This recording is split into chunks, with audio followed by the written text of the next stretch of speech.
everyone, I'm Chauncey Nebula, and today, let's talk about Team Yankee.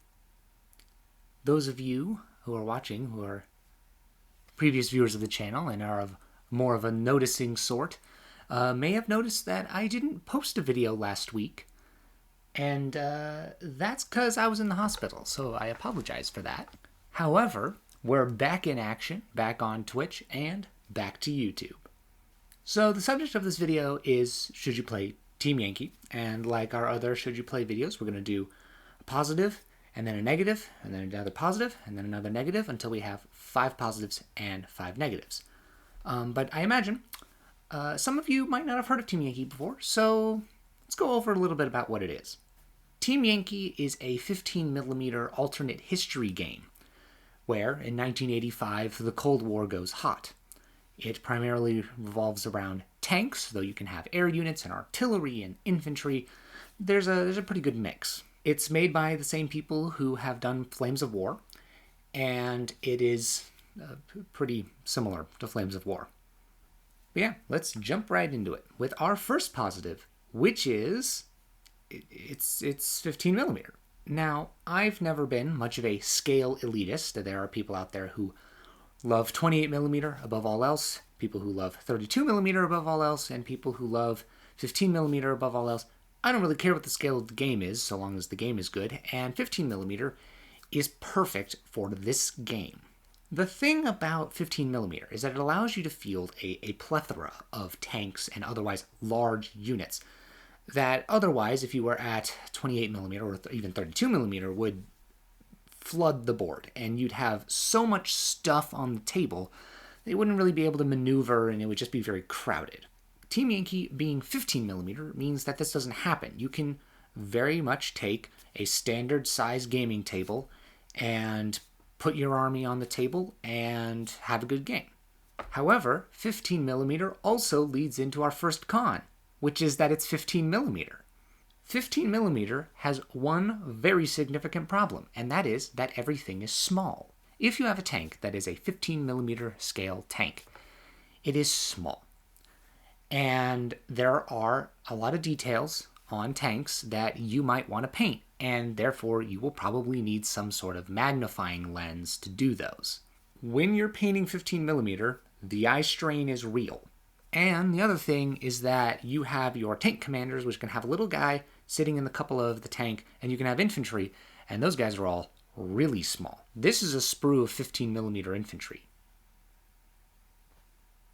It's tiny. And these guys have canteens and shovels and all kinds of other little molded details on them that, if you want them to be historically accurate to the Cold War, and you want them to be just perfectly painted, it's going to take you a while, and it's going to be a strain on the eyes. Now, that said, they're 15mm. You don't have to paint all the details for it to still look good, because, let's be honest, at 15mm, a lot of the details are lost at any real distance.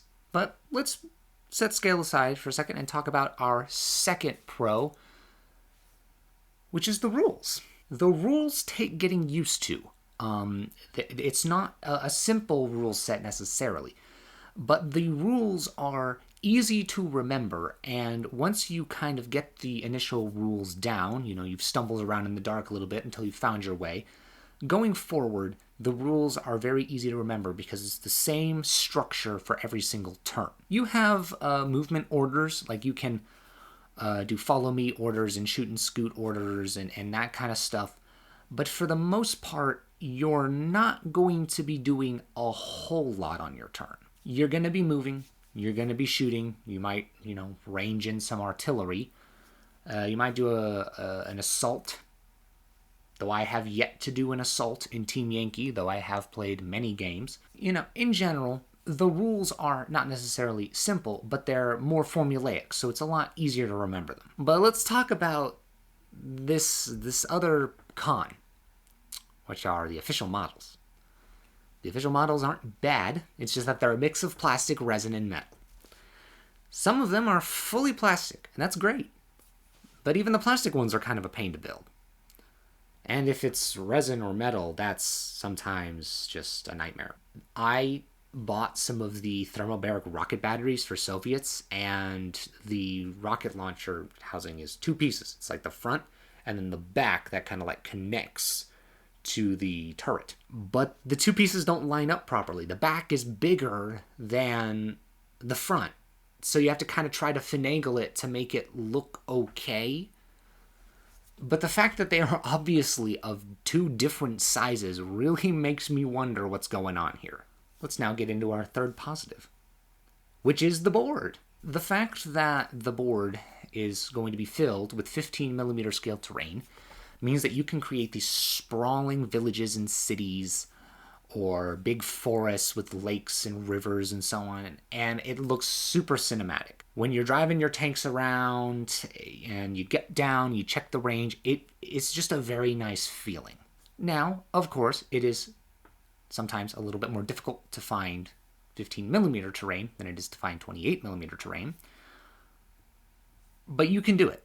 And in fact, Team Yankee has a whole line of 15mm terrain that they put out for the game. I think they do it in conjunction with Gale Force 9. I'm not 100% sure. I don't actually own any of that terrain. A friend of mine owns all the terrain. But, if you have a 3D printer or you like scratch building stuff, this game is going to be right up your alley for building terrain. Now for our third con, which are the ranges. If you want a game of Team Yankee where you are maneuvering a bit before you engage, you're going to need a really big board. There are a lot of tanks and artillery that have very long ranges, 48 inches and above for artillery oftentimes, and then your air cavalry, so like your helicopters, they can move an unlimited amount and then have long ranges. The thing is, I've been playing Team Yankee on a 6-foot by 4-foot board, and it feels way too small.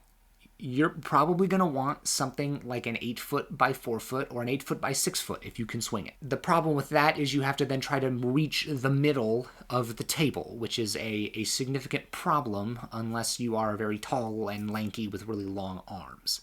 Or can somehow pull sections of the battlefield off to like kind of separate it into smaller squares. You'd have to figure something out. But with a lot of the scenarios, you line up along the long edges rather than on the short edges. So it's actually a lot less space even than an 8-foot table would provide. Now, you can get around this by just having the ranges. If you don't like the feel of the game with those really long ranges, you can just have the ranges, and a 6-foot by 4-foot will be fine.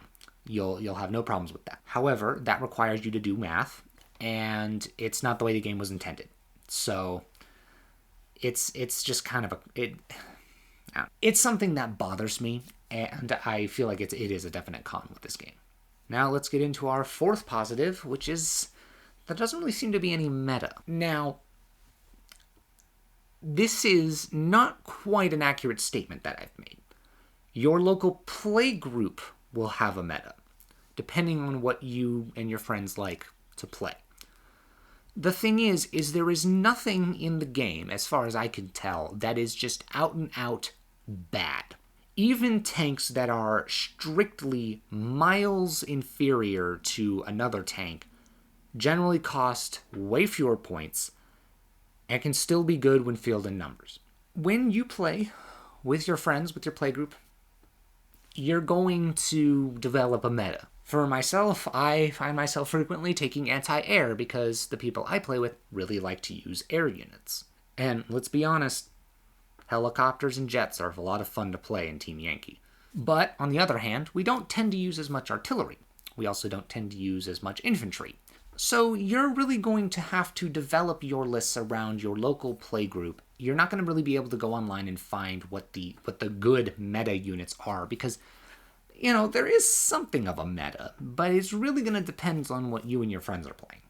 Now let's get into our fourth con, which is kind of a rather unfortunate one. The fourth con is that the games can very much end up being one-sided. I have found in my games, playing a variety of the scenarios, that it's not necessarily the person who goes first, but it often is.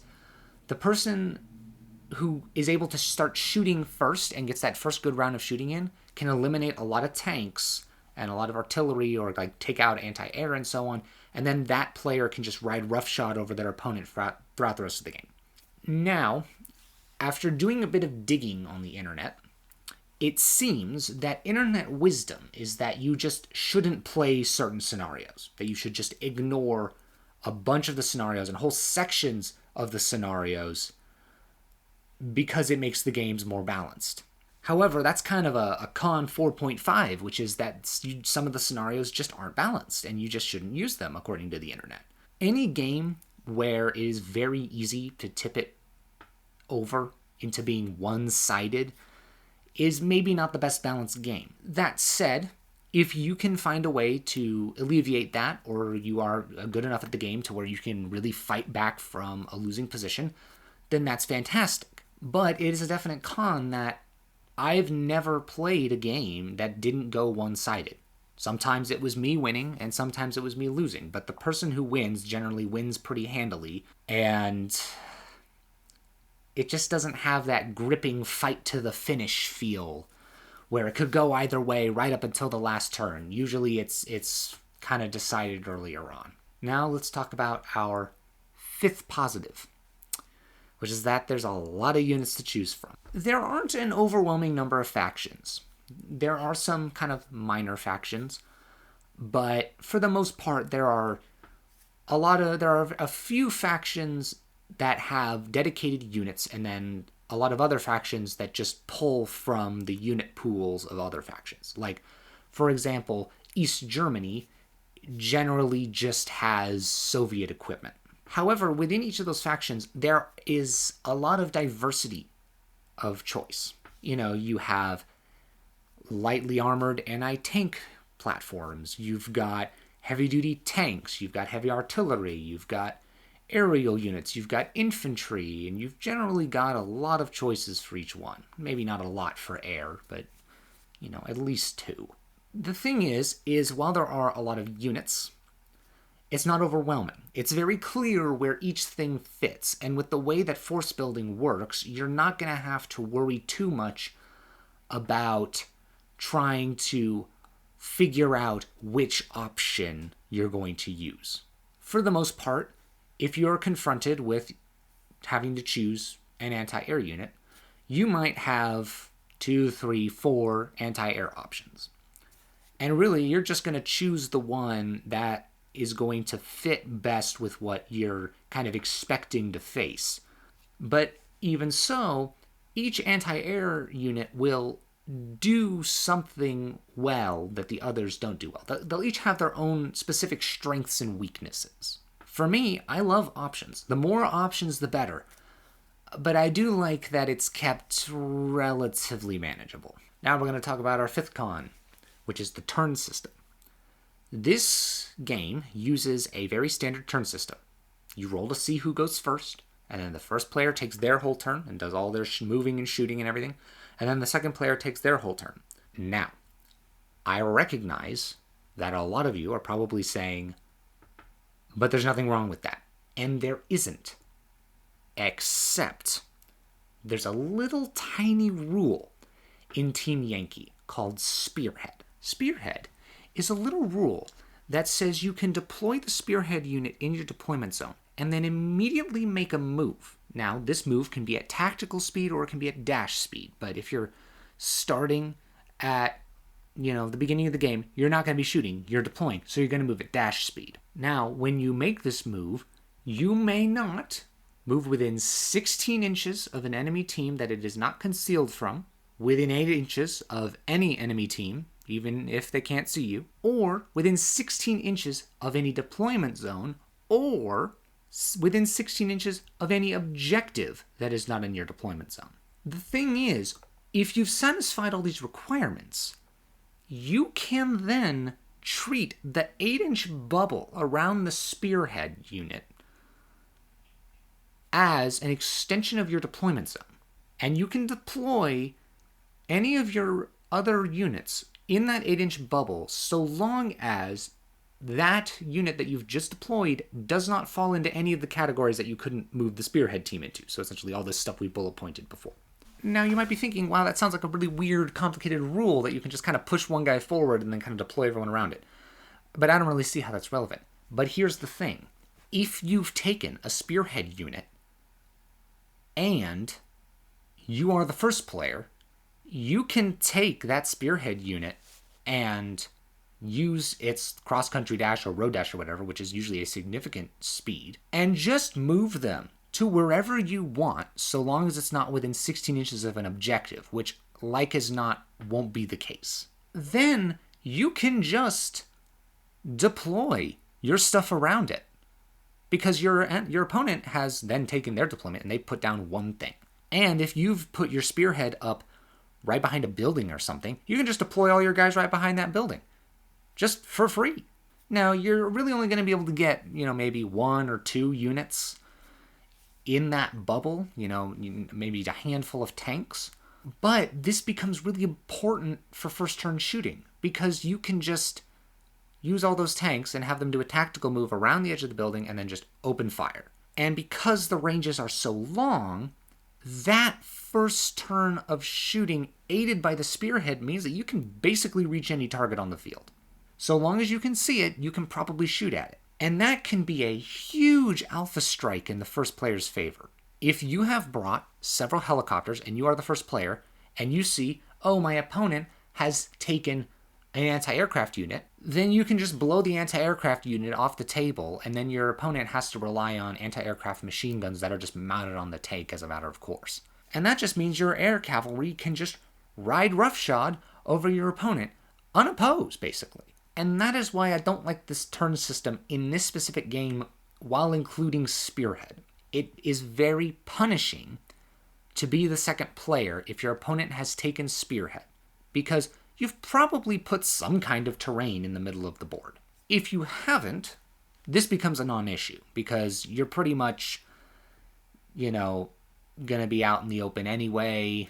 If then your opponent can move up their Spearhead and try to shunt their stuff forward to block out your Spearhead deployment. But it is something that I've run into a lot, where this Spearhead can really ruin the second player's day. And I've been both on the receiving end and on the inflicting end. And I'd say that the fact that that very simple yet brutal combo exists and is so honestly prevalent in my games, I feel like that's a definite con. It's just a huge power tip in the first player's favor. Now, we tend to do some closing thoughts, and may sound like I've bashed Team Yankee a little bit, but I've been as objective as I can be.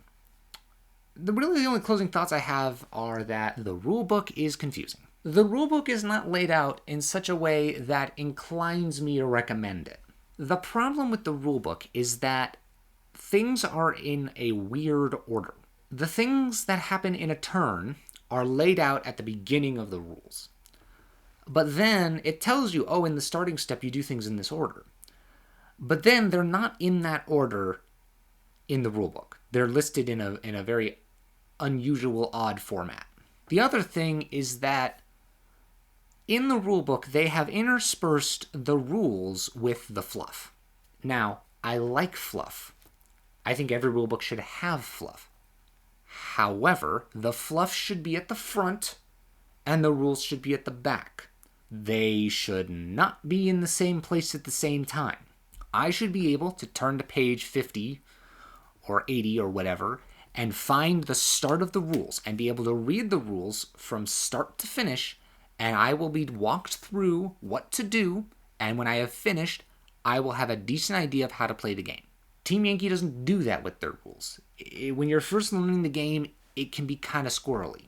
That said, once you finally do learn the rules aren't that hard. But you do have to put in that kind of extra work and kind of trial and error to figure out what's going on. Now, I enjoy Team Yankee. I think it is a good game. I've been enjoying playing it.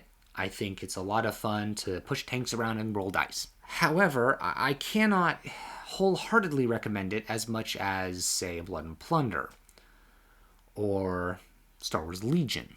Team Yankee is a game that I think will appeal to a much smaller audience than either Blood and Plunder or Star Wars Legion, or honestly a lot of other games. If you're not that interested in Cold War tanks, this isn't the game for you. If you don't like 15mm, this is certainly not the game for you. And if you want a lot of freedom in your list building, this is also not the game for you. This game gives you a lot of freedom. Team Yankee doesn't do a bad job of giving you the options to do what you want to do, but its list building is not as open as a lot of games.